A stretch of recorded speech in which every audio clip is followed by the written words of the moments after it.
Good morning, good afternoon and good night. जेव्हा पण तुम्ही व्हिडिओ बघत असाल मला माहीत नाही, पण आत्ता तरी तर वाजलेत 10 आणि मी हा व्हिडिओ शूट करतोय. माझा आता फर्स्ट इयरचा लास्ट पेपर झालेला आहे आज आणि मी आत्ता व्हिडिओ शूट करतोय. मला आता टाईम भेटला. सो आज आपण एक खास सबस्क्रायबरच्या विनंतीवरती आपण एक रिव्ह्यू व्हिडिओ शूट करणार आहे माझ्या कॉलेजचा, KIT college of engineering Kolhapur. तर याच्याबद्दल मी आज सांगतो की ओव्हरऑल कॉलेज कसं आहे, म्हणजे प्लेसमेंट्स काय आहेत, काय अकॅडमिक कसं आहे करिअर, आणि अजून हॉस्टेल कसं आहे, मेस कसं आहे, हॉस्टेल फॅसिलिटी आहेत का चांगल्या, किंवा मेस कशी आहेत, कुठलं मेस लावली पाहिजे, काय केलं पाहिजे. तर आज ओव्हरऑल सगळा रिव्ह्यू देणार आहे मी KIT कॉलेज ऑफ इंजिनिअरिंगबद्दल.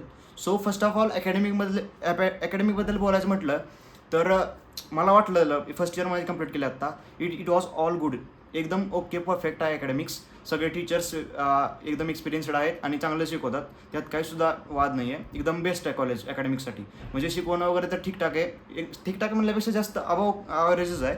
तर एकदम, आणि सगळा सिलेबस वगैरे पण ओव्हरऑल कवर होतं आणि सगळं एव्हरीथिंग वॉज गुड हिअर. आता प्लेसमेंट्स, मी तर आता फर्स्ट इयरला आहे, पण फर्स्ट इयरच्या या दरम्यान मी जेवढे बघितले यांचे पोस्ट आणि थोडे बॅनर्स वगैरे, तर प्लेसमेंट्स वॉज गुड. प्लेसमेंट एकदम चांगले आहेत अदर कॉलेजच्या कम्पॅरिझनमध्ये. So first of all mechanical इंजिनिअरिंगला आहे मी, आणि मेकॅनिकलचे एकदम 200पैकी 110 काहीतरी समथिंग, मला एकदम परफेक्ट माहीत नाही, पण खूप सारे प्लेसमेंट झालेले आहेत मेकॅनिकलचे. आणि average package about 3.5 lakh to 6 lakh आहे. आणि मी अजून बघत आलो की 9 लाखाचे पण पॅकेज कोणी घेतलेत, आणि अदर डिपार्टमेंटमध्ये पण प्लेसमेंट्स वगैरे भरपूर आहेत. त्यामुळे प्लेसमेंटची किंवा चिंता काहीच नाही आहे. एकदम कॉलेज एकदम बेस्ट आहे त्यासाठी. फक्त तुम्हाला तर केलंच पाहिजे, अभ्यास केल्याशिवाय तर नाही भेटणार प्लेसमेंट. सो ते तर तुमच्या हातामध्येच आहे.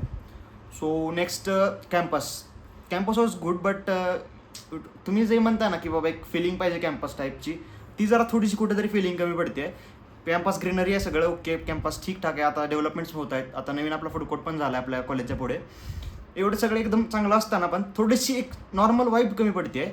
ती जरा थोडंसं मी ते म्हणता येईल की बाबा एक अर्बन एरियाजमध्ये पुणे किंवा कुठं जावं, तुम्ही मुंबईला जावा, कुठल्या दुसरीकडे अर्बन एरियाजमध्ये जावा, तिथं ज्या कॉलेजची जी फील आहे आणि लाईफ आहे, ती लाईफ तुम्हाला कॉलेज लाईफ अशी जगायला अशी एकदम अशी भेटणार नाही. पण त्यातल्या त्यात हे कॉलेज कसं अकॅडमिक ओरिएंटेड आहे, त्यामुळं जरा थोडंसं ते वीक आहे. एक साईड चांगली तर एक साईड वीक, हे नियमच आहे, रूलच आहे, त्यात काही वाद नाही. सो ते तर समजलं असेल. कॉलेज लाईफ आहे ठीकठाक.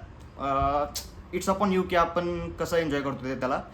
आणि नेक्स्ट आपण काय बोलता येईल तर इन्फ्रास्ट्रक्चर वगैरे एकदम बेस्ट आहे. सगळ्या मेकॅनिकल डिपार्टमेंटला पण सगळं एकदम मशिनरी वगैरे खूप आहेत, लॅब्स वगैरे खूप आहे, सगळं चांगलं आहे. आणि डेव्हलपमेंट पण ठीक आहे कॉलेजची, मस्त आहे, अजून चालू आहे काय कामं.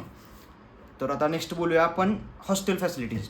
इथे हॉस्टेल फॅसिलिटीजमध्ये KIT कॉलेज प्रोव्हाइड करतं आपल्याला. एक तर ओल्ड हॉस्टेल आहे, ते कॅम्पसच्या मध्ये आहे.